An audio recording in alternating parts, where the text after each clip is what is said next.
वो औसत अब COPP WHO GMP के मानकों के अनुसार अपनी साइंटिफिक प्रोसेस पूरी करके कोरोना के उपचार में सहायक दवाई बन चुकी है। यह कोरोना के उपचार में काम आएगी और विश्व के 158 देशों में जाकर मानवता की रक्षा करेगी, जीवन की रक्षा करेगी। ऐसे शुभ अवसर पर, गरिमा में अवसर पर हमारे बीच केंद्रीय मंत्री माननीय गडकरी जी स्वयं उपस्थित हैं। डॉक्टर हर्षवर्धन जी जो कि WHO के एग्जीक्यूटिव बोर्ड के चेयरमैन हैं, वो भी इस समारोह की अध्यक्षता करेंगे और इनके कार्यक्रमों से जो स्वयं विकास की प्रतिस्वरूप है, प्रतीक पुरुष हैं, ऐसे माननीय गडकरी जी के कार्यक्रमों से आज ये कोरोना दुनिया भर में कोरोना की पहली दवा के रूप में इसकी घोषणा होगी। यह अत्यंत गौरवशाली अवसर है। माननीय परम पूज्य स्वामी रामदेव जी महाराज और आचार्य बालकृष्ण जी महाराज पतंजलि रिसर्च इंस्टीट्यूट द्वारा किए जा गए अनुसंधान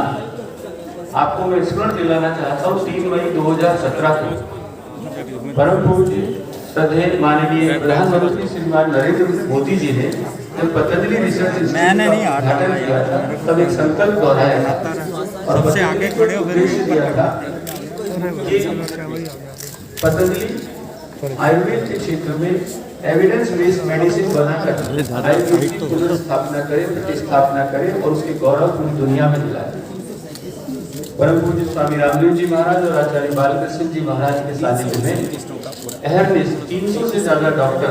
तब से लेकर अब तक लगे हुए 100 से ज्यादा ड्रग डिजाइन तैयार किए, फॉर्मुलेशन तैयार किए हैं और नई मेडिसिन आदि बनाकर जीवन रक्षा और कल्याण के शिखर को छूने की तैयारी है। न केवल भारत की सीमा में ही स्वास्थ्य का पर्याय बने हैं, आत्मनिर्भरता का पर्याय बना है, बल्कि पूरे विश्व को आशा का एक केंद्र अब हरिद्वार में दिखने लगा है, पतंजलि में दिखने लगा है। यही कारण है कि बहुसंख्यक आबादी अब नैसर्गिक नेचुरल मेडिसिन और नेचुरल सॉल्यूशंस की तरफ आगे बढ़ रहे हैं। योग, आयुर्वेद, प्राकृतिक चिकित्सा और भारतीय सनातन संस्कृति और पद्धति, जीवन पद्धति आज सभी को प्रिय लगने लगी है और सभी इस ओर आगे बढ़ रहे हैं। बस शीघ्र ही माननीय गडकरी जी, पूज्य स्वामी रामदेव जी महाराज और श्रद्धेय आचार्य बालकृष्ण जी महाराज के साथ मंच पर आएंगे और डॉक्टर हर्षवर्धन जी भी हमारे बीच में होंगे और इस कार्यक्रम को आपके साथ बिना विलंब किए समय पर शुरू करेंगे। आप सभी से फिर हम आपके गौरव और हर्ष को आपके चेहरे पर देखते हैं जब भारत का मान, भारत का गौरव पूरी दुनिया में बढ़ा है और यह हम सब देशवासियों के लिए, 123 करोड़ देशवासियों के लिए हर्ष का विषय है। आइए इस उत्सव को अंगीकार करें और भारत के आयुर्वेद और प्राचीन ज्ञान विज्ञान में विश्वास कर सिर्फ पूर्वाग्रह के आधार पर जो साइंटिफिक पक्ष है, वैज्ञानिक पक्ष है आयुर्वेद का, योग का, प्राकृतिक चिकित्सा का और भारतीय जीवन पद्धति का, उसको स्वीकार करें। और इन्हीं सब चीजों के लिए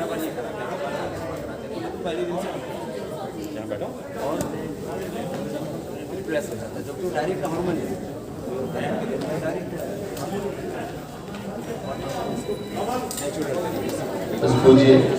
स्वामी जी महाराज मंच पर आ रहे हैं और 1 मिनट में ही हम अपना संबोधन प्रारंभ करेंगे।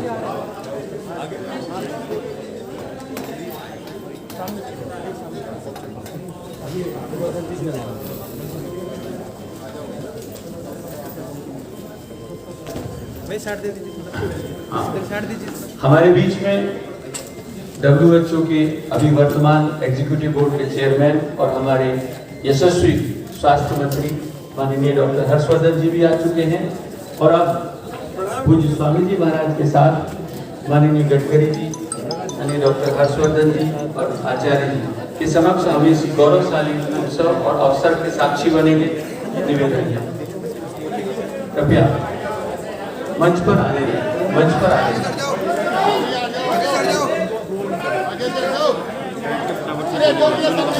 और नहीं होगा नहीं।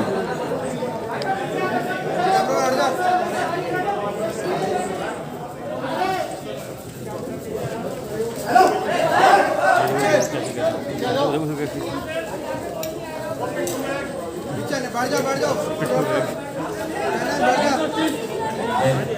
परम श्रद्धेय आचार्य बालकृष्ण जी महाराज से प्रार्थना करूंगा कि हम समस्त करोड़ों लोगों और पतंजलि परिवार के लेकर आज के मुख्य अतिथि माननीय गडकरी साहब का पूरे पतंजलि परिवार की ओर से स्वागत करें शीघ्रता से। और फिर हमारी गरिमा है कि पूरे भारत का नेतृत्व आज आरोग्य के क्षेत्र में, स्वास्थ्य के क्षेत्र में डॉक्टर हर्षवर्धन जी कर रहे हैं, उन्हें भी देकर आप स्वागत करें। और हमारे सबके मार्गदर्शक और श्रद्धेय पूज्य स्वामी जी महाराज का भी करोड़ों पतंजलि परिवार के साधकों और साथियों की ओर से स्वागत। और अब मैं बिना विलंब के पूज्य स्वामी जी महाराज से कहूंगा कि आज का उद्बोधन और इस कार्यक्रम को शुरू करें। जी जी आगे चढ़ जाओ, आगे चढ़ जाओ सारे।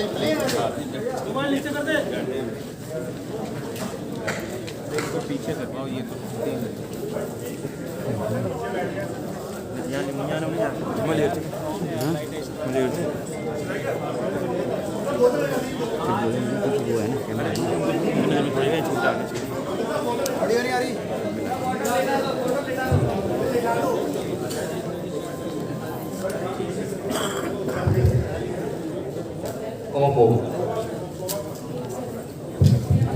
हिल क्यों रही?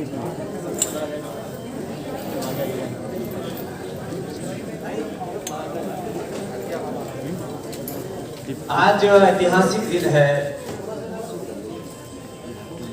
वीर शिरोमणि छत्रपति शिवाजी महाराज की जयंती है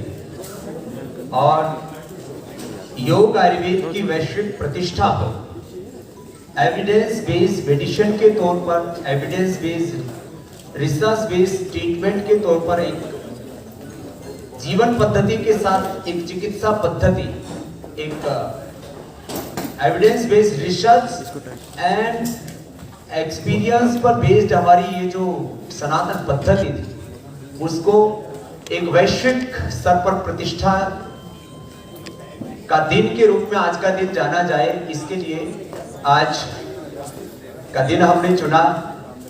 कि एक तरफ छत्रपति शिवाजी महाराज की जयंती का ये दिन और भारत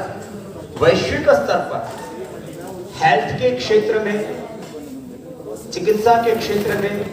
पूरे विश्व को लीड करे, एक आत्मनिर्भर भारत से लेकर के विश्व का प्रत्येक नागरिक आत्मनिर्भर बने। इसके लिए हम योग और आयुर्वेद को वैश्विक स्तर पर वैज्ञानिक प्रामाणिकता और प्रामाणिकता के साथ प्रतिष्ठापित करने के लिए आज यहाँ पर उपस्थित हुए हैं। और पतंजलि ने सैकड़ों रिसर्च पेपर अभी तक पब्लिश किए हैं, अलग अलग रोगों के बारे में, अलग अलग प्रकार के ड्रग्स को इन्वेंट किया है और अलग अलग प्रकार की जो हमारे योग की क्रियाएं हैं उनको भी वैज्ञानिक तथ्यों के साथ में हमने पूरी दुनिया के सामने रखा है। और जो स्थापित जो तथ्य थे उनके उलट हमने डायबिटीज के पेशेंट्स को नॉन डायबिटीज कर दिया और लाइफस्टाइल डिजीज, चाहे वो बीपी है, थायराइड है, चाहे वो ओबेसिटी है, नॉन कम्युनिकेबल डिजीज के साथ कोरोना जैसी कम्युनिकेबल डिजीज के ऊपर भी एक प्रामाणिक कार्य किया है। और इसमें जितने भी प्रोटोकॉल्स हैं जो मॉडर्न मेडिकल साइंस के द्वारा स्थापित, जो उसके पैरामीटर्स, उन मापदंडों के अनुरूप हमने सबसे पहले डेंगू बनाया डेंगू के खिलाफ, फिर हमने कोरोनिल बनाया और कोरोनिल के संदर्भ में 9 रिसर्च पेपर वर्ल्ड के टॉप इंपैक्ट वाले रिसर्च जर्नल्स में पब्लिश हो चुके हैं। उसमें 16 रिसर्च पेपर पाइपलाइन में है। इसी प्रकार से अलग अलग बीमारियों के बारे में सैकड़ों रिसर्च पेपर्स हमने ऑलरेडी पब्लिश कर चुके हैं। और जब हमने पिछली बार यहाँ रिसर्च के संदर्भ में हमने कॉन्फ्रेंस किया था, तब भी हमने रिसर्च फाउंडेशन के जितने भी हमारे रिसर्च पब्लिकेशंस हैं वो हमने सारे के सारे आपको उपलब्ध करवाए थे। ये सारे के सारे रिसर्च पेपर्स हैं, ये पहले हम आपको इस संदर्भ में बता चुके हैं। और अब जो इसके बाद जो दूसरे रिसर्च पेपर जो अभी तक पब्लिश हो चुके हैं उन सब का एक हमने ये कंपाइल करके ये दूसरा एक पूरा महाग्रंथ बन गया है। जैसे हमारे यहाँ पर 20,100 ऋचाएं वेदों की है, ऐसे ही ये सारे वो रिसर्च पेपर्स का एक पूरा का पूरा डेटा है यहाँ पर। अब आज का जो संदर्भ है उसके बारे में मैं आना चाहता हूँ। जब हमने कोरोनिल, स्वासारी और अणुतेल के द्वारा लाखों लोगों को जीवन दान देने का काम किया तो बहुत लोगों ने प्रश्न उठाए कि इसके साइंटिफिक पैरामीटर्स को फॉलो किया गया है, नहीं किया गया। कुछ लोगों के मन में ऐसा रहता है कि रिसर्च का काम तो केवल जो है विदेश में हो सकता है, और वो भी आयुर्वेद में रिसर्च का काम कोई करे तो लोग शक की निगाहों से देखते हैं। वो शक के सारे बादल हमने अब छांट दिए हैं और कोरोनिल से लेकर के अलग अलग बीमारियों के ऊपर जो पतंजलि ने रिसर्च किया है, मैं एक संदर्भ के साथ आज की इस बात को कहना चाहता हूं। आदरणीय हमारे इस देश के लिए गौरव की बात है कि पहली बार एक वैश्विक स्तर पर हमारे देश के एक खुद जो डॉक्टर हैं और हमारे हेल्थ मिनिस्टर हैं उनको WHO के गवर्निंग काउंसिल के चेयरमैन के तौर पर एक बहुत बड़ा उत्तरदायित्व निभाने का सौभाग्य मिला है। भारत लीड कर रहा है इस समय WHO को, और उसके हमारे बहुत ही गरिमापूर्ण व्यक्तित्व जिन्होंने स्वास्थ्य को हमेशा एक सेवा मान करके, और मंत्री बनने के बावजूद भी अब कभी कभी अतिरिक्त व्यवस्थाएं हो जाए तो अलग बात है, अभी भी रोगियों को देखना, उनकी सेवा करने को अपना सौभाग्य समझते हैं। ऐसे इस देश के एक खुद जो चिकित्सक हैं, ऐसे स्वास्थ्य मंत्री और जो स्वभाव से बहुत ही करुणाशील, बहुत दूरदर्शी हैं, और इस के साथ साथ उनकी अध्यक्षता में और आज हमारे मुख्य अतिथि आदरणीय श्री गडकरी साहब, जिनके साथ में हमारा एक अनन्य आत्मीय प्रेम होने के साथ साथ मोदी सरकार का काम इस देश के 6,38,365 गांवों तक दिखता है, जमीन पर दिखता है। और मैं आपने एक बार आज से 6 साल पहले आदरणीय गडकरी साहब से कहा था कि जब हम हरिद्वार से दिल्ली आते हैं तो हमको 6 घंटे लग जाते हैं। उस 6 घंटे की यात्रा को इन्होंने 3 घंटे में तब्दील कर दिया है। ये हरिद्वार से और दिल्ली के द्वार तक पहुंचने की बात ही नहीं कह रहा हूं, पूरे देश में अब 2 घंटे में करने वाले हैं। माने इस देश में लाखों किलोमीटर की सड़कों का, और जब मैं यूरोप जाता था, अमेरिका जाता था, कनाडा जाता था, जब मैं गया जापान और साउथ कोरिया, तो मैंने देखा इतने फर्स्ट क्लास वहां पर हाईवेज हैं, लगता था ऐसे भारत में वो कब होगा। खाली एक ये सड़कों का जाल बिछाने को लेकर के ही नहीं, माने जिनके भीतर एक बहुत बड़ी सोच है, देश के निर्माण के लिए एक दृष्टि संपन्न, एक वैश्विक नेतृत्व का सामर्थ्य जिनके अंदर है, ऐसे एक महान विभूति हमारे साथ हैं आदरणीय गडकरी साहब। हम दोनों का प्रथम तो पतंजलि योगपीठ, पतंजलि रिसर्च इंस्टीट्यूट की ओर से अभिनंदन करते हैं, और आज मैं श्रद्धेय आचार्य श्री की ओर से और हमारे पतंजलि रिसर्च इंस्टीट्यूट के जो प्रमुख हमारे उसके डॉक्टर हैं, अध्यक्ष हैं उसके, हमारे PRI के, ऐसे अनुराग वार्ष्णेय जी का अभिनंदन करता हुआ सबसे पहले बुक का विमोचन कर देते हैं जो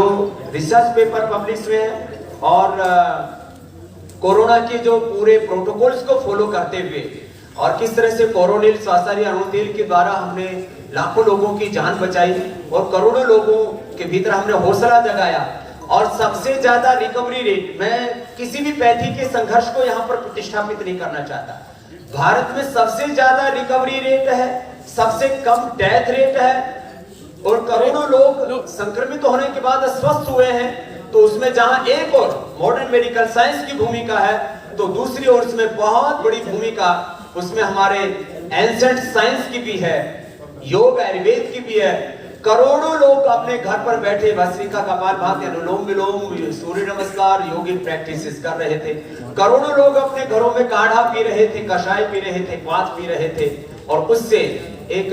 नया कीर्तिमान बना है। तो मैं आज सबसे पहले उन्हीं 2 बुकलेट्स के विमोचन के लिए यहाँ मैं परम आदरणीय श्री डॉक्टर हर्षवर्धन जी को और परम आदरणीय श्री गडकरी जी को निवेदन करता हूं कि उसका विमोचन के लिए अनुग्रह करें।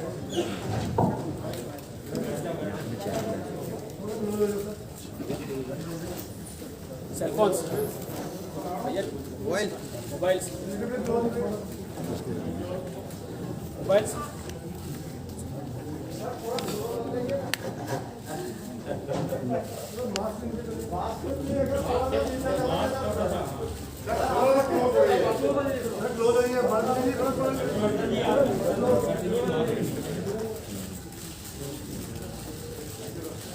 तो ये तो कोरोना के ऊपर जो पूरे उसके साइंटिफिक जो प्रोटोकॉल से उसको फॉलो करते हुए औषधि बनाई, और ये टोटल जो उसके रिसर्च पेपर्स हैं जो पूरे इंटरनेशनल जर्नल्स में पब्लिश हो चुके हैं, 9 रिसर्च पेपर्स और 15 जो उसमें पाइपलाइन में है। तो मैं चाहता हूँ कि दोनों का ये एक साथ ही ले लें तो अच्छा है, तो एक पूरा ही हो जाएगा।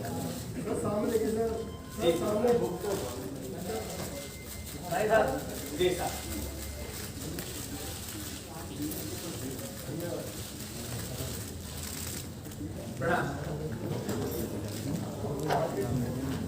तो आज की प्रेस कॉन्फ्रेंस के 3 बड़े मकसद हैं। योग आयुर्वेद को वैज्ञानिक मापदंडों के साथ साइंटिफिक रिसर्च, इनोवेशन, इन्वेंशन के जितने भी प्रोटोकॉल्स हैं उनको फॉलो करते हैं कि एविडेंस बेस्ड मेडिसिन ट्रीटमेंट के तौर पर योग आयुर्वेद की वैश्विक प्रतिष्ठा, एक सस्टेनेबल हेल्थ, वह योग आयुर्वेद और भारतीय जीवन पद्धति से पूरे विश्व में प्रतिष्ठापित हो, और आत्मनिर्भर भारत से लेकर के विश्व का प्रत्येक व्यक्ति स्वास्थ्य के संदर्भ में आत्मनिर्भर बने, इस संकल्प के साथ आज हमने ये कोरोना से लेकर के अलग अलग जो बीमारियों के ऊपर रिसर्च बेस्ड जो ट्रीटमेंट, रिसर्च बेस्ड जो पूरा का पूरा ये हमारी जो एंसेंट नॉलेज की जो की प्रक्रिया उसको आगे बढ़ाने के लिए जो पुरुषार्थ किया गया। आज से 4 साल पहले जब मोदी साहब आए थे पतंजलि में, पतंजलि रिसर्च इंस्टीट्यूट के उद्घाटन में उन्होंने कहा था कि मैं योग आयुर्वेद को एक एविडेंस बेस्ड प्रैक्टिस के तौर पर, मेडिसिन के तौर पर मैं देखना चाहता हूं। तो उसके काफी चरण हमने पूरे कर लिए हैं, और उस पतंजलि रिसर्च इंस्टीट्यूट का शिलान्यास, उसकी आधारशिला हमारे आदरणीय श्री हर्षवर्धन जी ने रखी थी। तो हम उनका भी कृतज्ञ हृदय से अभिनंदन करते हैं कि जिसकी नींव उन्होंने डाली थी, आज उसके ऊपर एक बहुत बड़ा अनुसंधान का भवन और एक बहुत बड़ा एक ऐतिहासिक कार्य वहां पर हो चुका है। मैं एक एक करके दोनों हमारे अभिभावक रूप यहाँ पर मंत्री हैं, उनसे कहूंगा कि वो अपनी बात यहाँ पर रखें। मैं प्रथम आदरणीय श्री गडकरी जी से कहूंगा कि वो अपने आशीषों से अनुग्रह। आदरणीय बाबा जी, कैबिनेट में मेरे सहयोगी आदरणीय डॉक्टर हर्षवर्धन जी, आचार्य बालकृष्णन जी, अनुराग जी और उपस्थित सभी मीडिया के भाई और बहनों, मुझे बहुत इस बात की खुशी है कि हमारे योग विज्ञान और आयुर्वेद में रिसर्च करने के लिए आचार्य बालकृष्णन जी ने और बाबा जी ने एक बहुत बड़ी अनुसंधान संस्थान का स्थापना की है। ये बात जरूर है कि हम लोग यही कहते हैं कि नॉलेज हमारे भविष्य की सबसे बड़ी ताकत है। मैं अक्सर 2 बातों को दोहराते रहता हूँ, एक innovation, entrepreneurship, science, technology, research skill and successful practices, we name it as a knowledge and conversion of knowledge into wealth, ये हमारे देश का भविष्य है। और इसलिए हमारी जो पूर्व परंपरा से जो हमारा आयुर्वेद है, योग विज्ञान है, ये पूरे विश्व को दिशा दे सकता है। शायद हिंदुस्तान में रहकर इस बात का महत्व नहीं समझ में आता है, पर आप कभी जर्मनी में जाएंगे तो जर्मन व्यक्ति से जब बात करेंगे और वहाँ के आयुर्वेद के बारे में हमसे भी आगे उनके रिसर्च को देखेंगे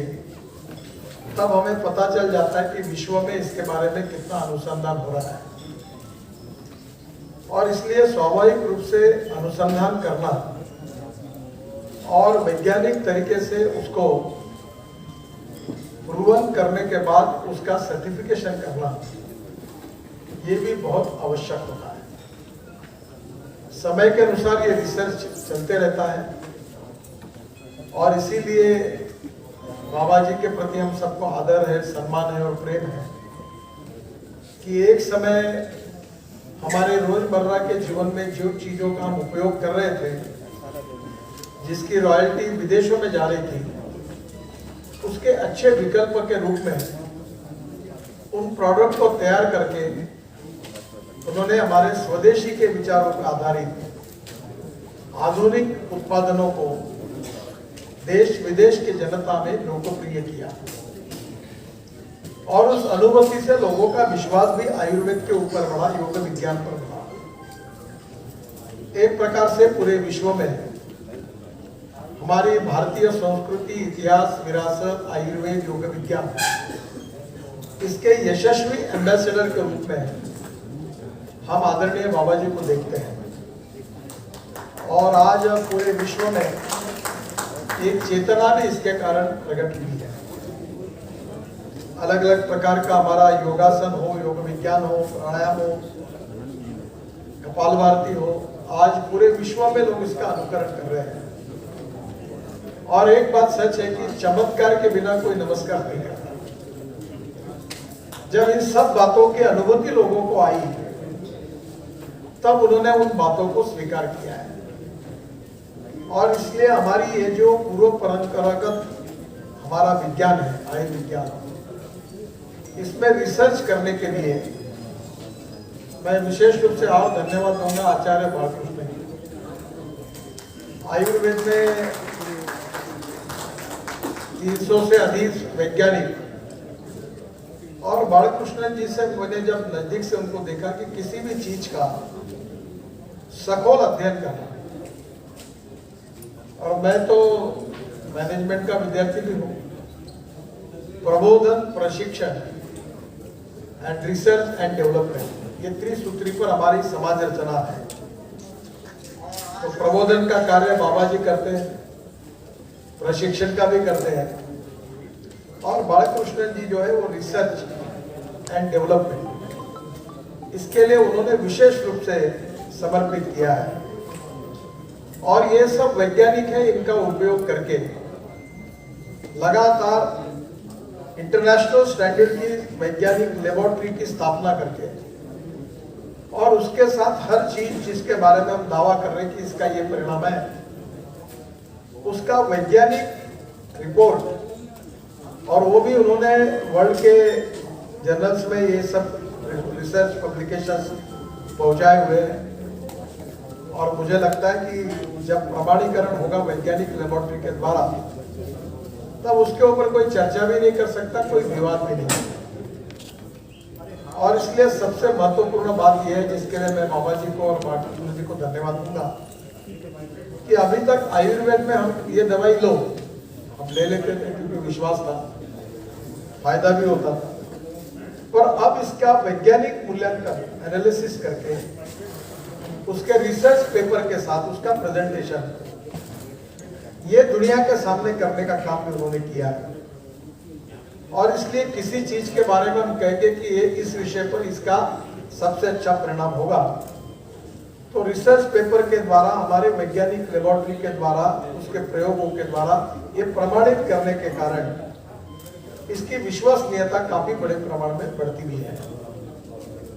हमारे देश में एलोपैथी भी है, आयुर्वेदिक है, नेचुरोपैथी है, होम्योपैथी है, यूनानी है,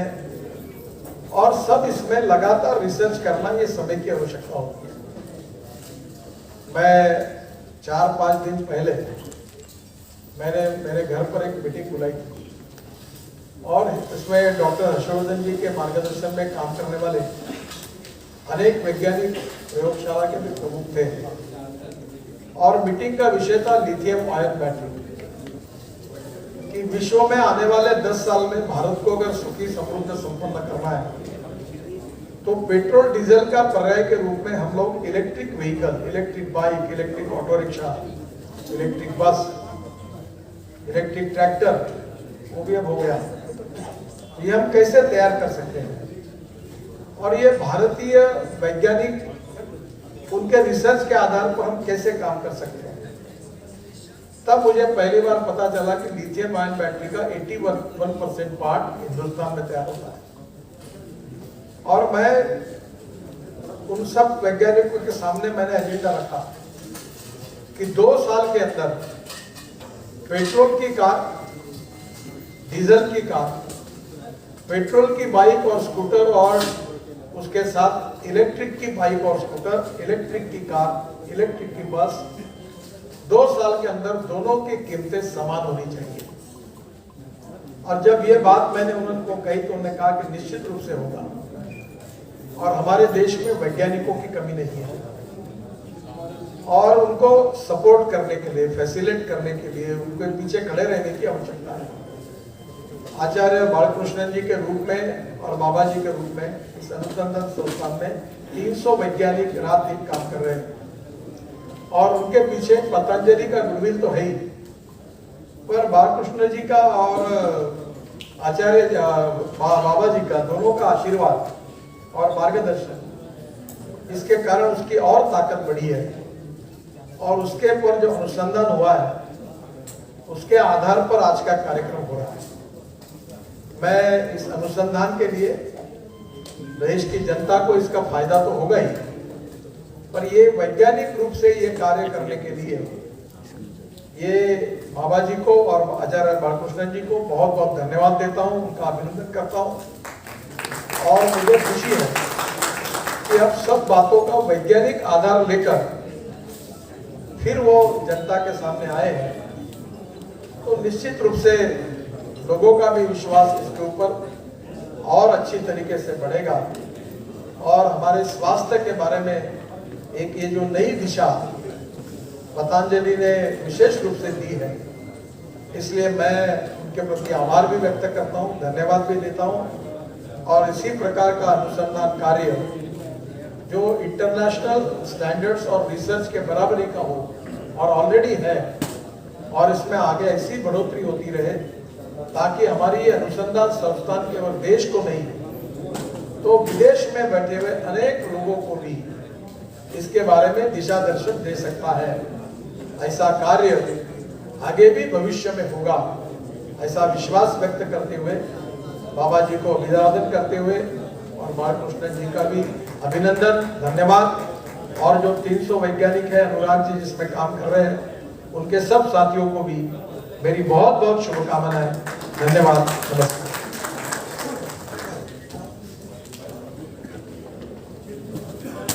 प्राचीन वैदिक ज्ञान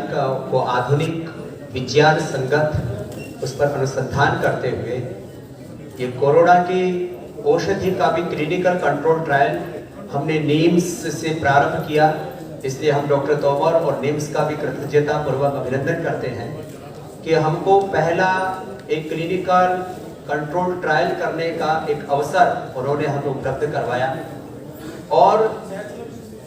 कोरोनिल श्वासारी अणुतेल से ये यात्रा शुरू हुई, एगोनिल और पिडानिल से लेकर के फैटी लिवर, लिवर सिरोसिस और हेपेटाइटिस जैसे रोगों के संदर्भ में अभी तक स्थापित मान्यता ये थी कि एक बार किसी को हेपेटाइटिस ए, बी, सी हो गया तो नेगेटिव नहीं होता। उसको भी हमने लिवोग्रिट और लिवामृत से नेगेटिव करके डॉक्टर सरीन ने, मैं 2-3 बार गया हूँ, हमारे लिवर के बहुत बड़े एशिया के माने हुए डॉक्टर हैं, बोले स्वामी जी ये हमने अपनी लाइफ में नहीं देखा था कि ये नेगेटिव भी हो जाते हैं। और मैंने सामान्य लोगों से लेकर के आर्मी में ब्रिगेडियर और जनरल से लेकर के डॉक्टर से सबसे पहला हमने हेपेटाइटिस का पेशेंट डॉक्टर साहब डॉक्टर भारती रामकृष्ण मिशन का ठीक किया था आज से 25 साल पहले। लेकिन उस समय हमारे पास में सैकड़ों करोड़ रुपए खर्च करके कोई रिसर्च सेंटर बना दें, 300 से ज्यादा साइंटिस्ट रखें, करोड़ों रुपए उनको हम सैलरी भी दे सके, फैसिलिटी प्रोवाइड करा सके, सेल लाइन ट्रायल से लेकर के एनिमल ट्रायल से लेकर के और ह्यूमन ट्रायल तक का पूरा जो ड्रग डिस्कवरी का पूरा इंफ्रास्ट्रक्चर हमारे पास में नहीं था। लेकिन आज तहत ये दाएं बाएं आपको थोड़ी देर में अभी आदरणीय श्री हर्षवर्धन जी और गडकरी जी का, क्योंकि थोड़ी देर के लिए हमने इनको आमंत्रित किया था, उनके प्रस्थान के उपरांत आपको पूरा ये ड्रग डिस्कवरी का जो पूरा साइकिल है, इसमें इनविट्रो से लेकर के इनविवो से लेकर के ह्यूमन ट्रायल तक का, प्री क्लिनिकल और पोस्ट क्लिनिकल ट्रायल तक का सब डेटा जो इन बुक्स में भी दिया है, उसके संदर्भ में आपको दिग्दर्शन भी श्रद्धेय आदरणीय करेंगे। मैं ये जो पूरा अनुसंधान जिसमें कोरोनिल एक औषधि है, और मैंने कहा डेंगुलिन से लेकर के पीडानिल, ऑर्थोग्रिड से लेकर के और लिवोग्रिड, लिवामृत, कार्डियोग्रिड, सिस्टोग्रिड, पूरी एक लंबी सीरीज है। और इस पूरे अनुसंधान के कार्य को आप सबके बीच में जहां रखते हुए गौरव हो रहा है, वही हमारे यहाँ पर जैसे मैंने कहा पतंजलि योगपीठ की स्थापना से लेकर के आदरणीय श्री गडकरी जी, जिनका हमें निरंतर एक अभिभावक की तरह प्रेम मिलता है, उनसे लेकर के और हमारे देश के स्वास्थ्य मंत्री जी तक आज हमारे बीच में हैं। हम गौरव अनुभव कर रहे हैं कि इस कार्य को उनका आशीर्वाद, उनका मार्गदर्शन प्राप्त है। तो मैं जो WHO की गवर्निंग कमेटी के चेयरमैन हैं, हमारे भारत के स्वास्थ्य मंत्री से लेकर के एक दृष्टि संपन्न, एक शील संपन्न मंत्री हैं, ऐसे डॉक्टर हर्षवर्धन जी को बहुत ही हर्ष आनंद के साथ आमंत्रित करता हूं, वो भी अपने आशीषों से हमें अनुग्रहित करें।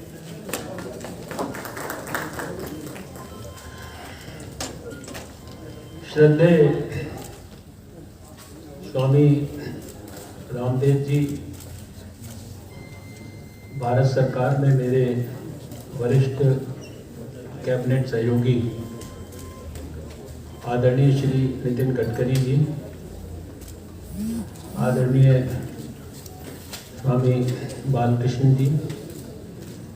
आचार्य बालकृष्ण जी और डॉक्टर अनुराग वार्ष्णेय जी, आज के इस कार्यक्रम में उपस्थित सभी मीडिया के बंधु और भगिनी और सभी अन्य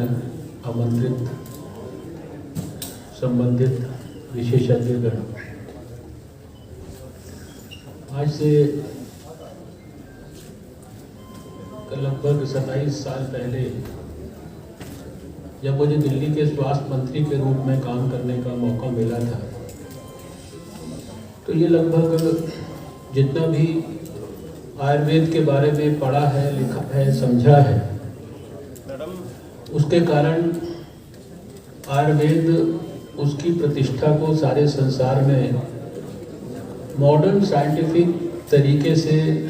पुनर्स्थापित करने का एक स्वप्न, ये हमेशा मन में रहा है।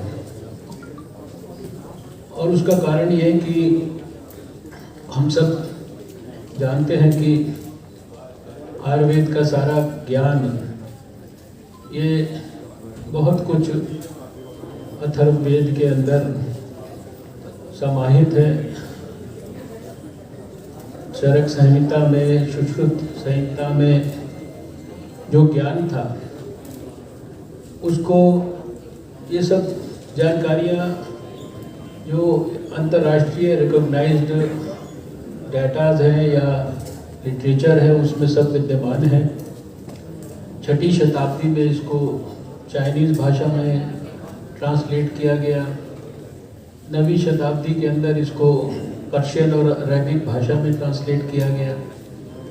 12वीं शताब्दी से लेकर 17वीं शताब्दी के बीच में इसको यूरोपियन भाषाओं में ट्रांसलेट किया गया।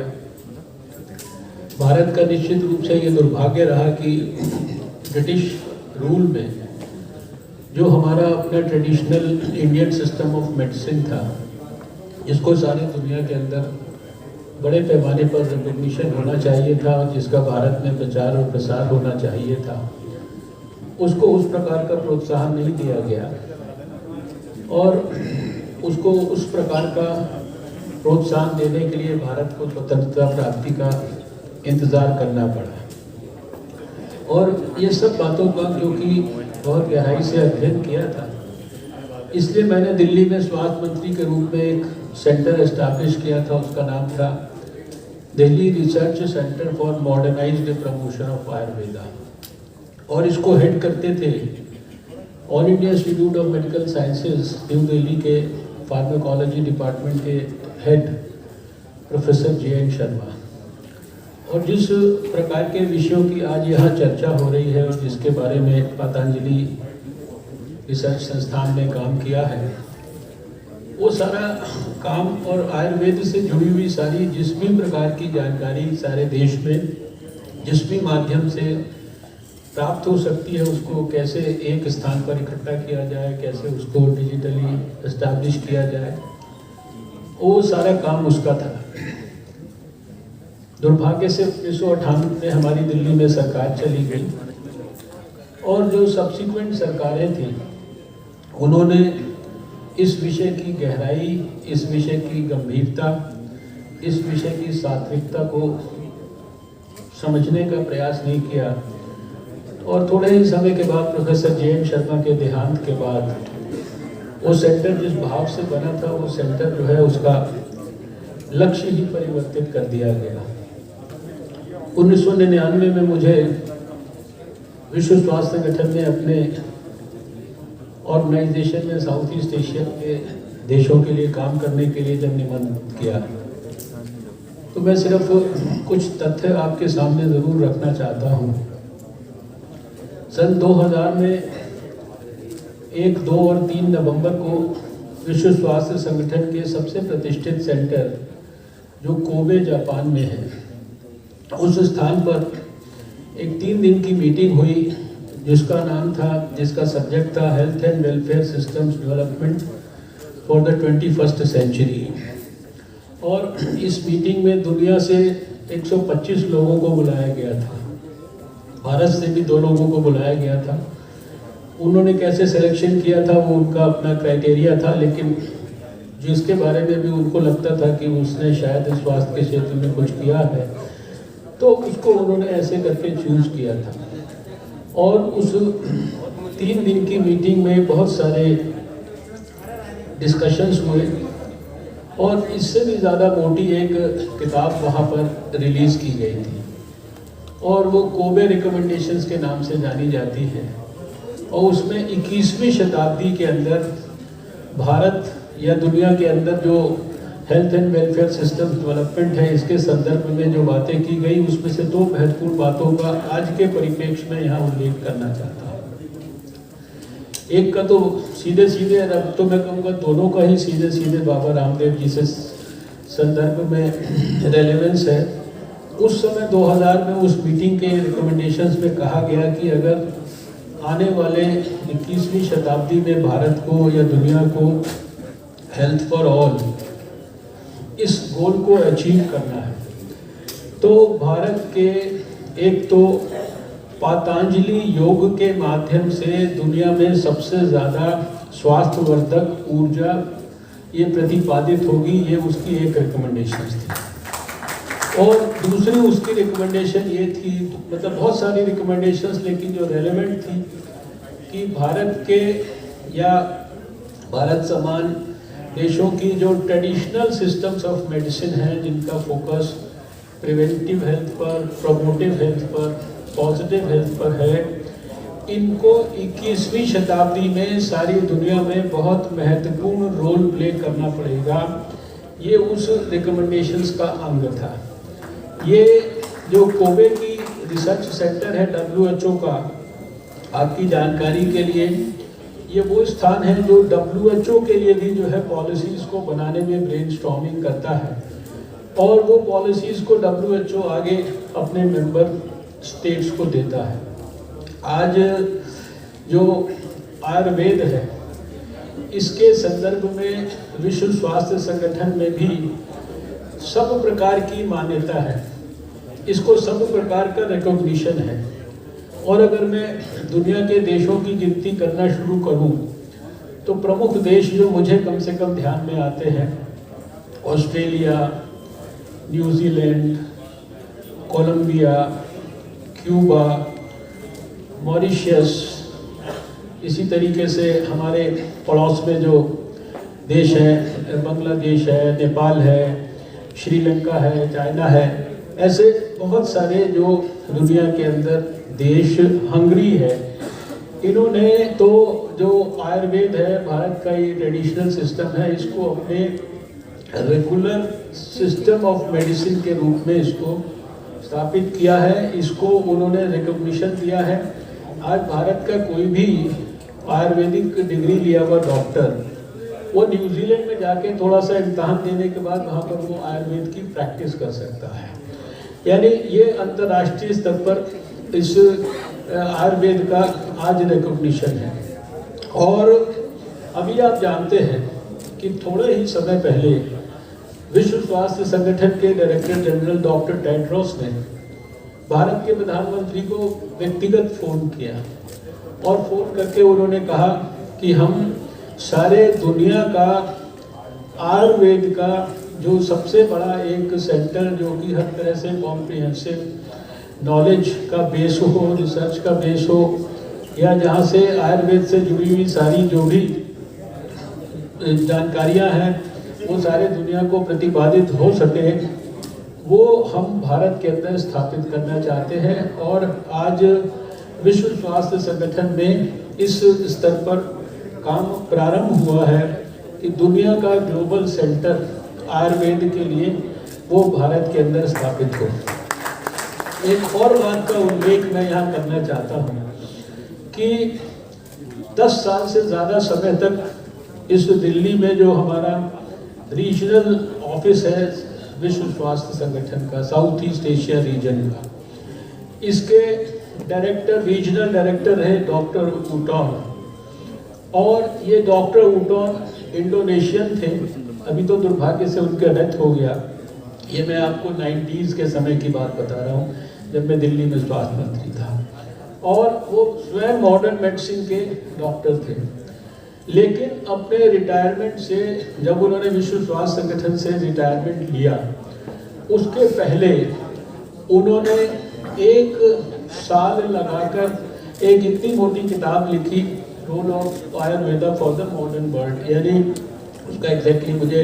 जो एग्जैक्ट नाम था, लेकिन उसका क्रक्स, उसका मतलब ये था, role of Ayurveda for the modern world. और उसमें उन्होंने आयुर्वेदा से जुड़े हुए सारी जानकारियों से लेकर अपने अनुभव, working with the WHO, working with the healthcare systems, working with the healthcare delivery system of the whole world, उसके संदर्भ में उन्होंने जानकारी दी। तो आज आयुर्वेद जो है वो उसके ऊपर कोई बायस होकर प्रेजुडिस के साथ तो प्रश्न चिन्ह लगा सकता है, लेकिन आयुर्वेद के बारे में जानकारी वेदों से लेकर और आज तक सब स्थानों पर उपलब्ध है। उसके बारे में बहुत सारी चीज़ें जिनको मैंने शेयर किया, ये विकिपीडिया के ऊपर भी हैं। और जो 1906 में एक हिंदू सुपीरियरिटी नाम की किताब लिखी हरबिलास शारदा जी ने, उसमें भी जो मेडिसिन का चैप्टर है उसमें बहुत सारी जानकारियां हैं। और वो सारी जानकारियां वो हैं जो आयुर्वेद के बारे में या भारत की मेडिसिन के बारे में विदेशियों ने कहा है, हमने नहीं कहा। विदेशियों ने जो भारत के आयुर्वेद के बारे में कहा है दुनिया के अंदर, वो सारी चीज़ें वहाँ पर कंपाइंड हैं। इसलिए यहाँ जितने भी लोग उपस्थित हैं और ख़ासकर जो मीडिया के हमारे दोस्त हैं, उनको मैं ये कहना चाहता हूँ कि इसके संदर्भ में आयुर्वेद की जो उपयोगिता है, आयुर्वेद की जो प्रामाणिकता है, आयुर्वेद जो है जो भविष्य में जिस प्रकार से जो हेल्प कर सकता है हेल्थ केयर डिलीवरी सिस्टम को, लोगों को निरोगी बनाने में, उसके बारे में कोई शक शुबा हमें नहीं होना चाहिए। मुझे इस बात की खुशी है कि 2014 में जब मुझे थोड़े समय के लिए स्वास्थ्य मंत्री बनने का मौका मिला था, तो उस समय 2 महत्वपूर्ण काम, एक जो पतंजलि का जो रिसर्च संस्थान है, इसका फाउंडेशन स्टोन मुझे हरिद्वार में जाकर रखने का मौका मिला, जिस संस्थान को बाद में प्रधानमंत्री मोदी जी ने डेडिकेट किया देश को। और जैसा अभी बाबा जी ने कहा कि उस समय उन्होंने ये विचार व्यक्त किए कि उनका भी ये सपना है कि मॉडर्न साइंटिफिक तरीके से आयुर्वेद जो है वो दुनिया के सामने प्रस्तुत करने का जो काम है वो इस प्रकार के संस्थान को करना चाहिए। और उसी साल प्रधानमंत्री मोदी जी ने आयुष का एक नया मंत्रालय भारत में स्थापित किया 2014 में। और उसी 6 महीने में जब मुझे स्वास्थ्य मंत्री के रूप में काम करने का मौका मिला, तो उनके आशीर्वाद से हम लोगों ने भारत में आज़ादी के बाद पहला नेशनल आयुष मिशन स्थापित किया। यानी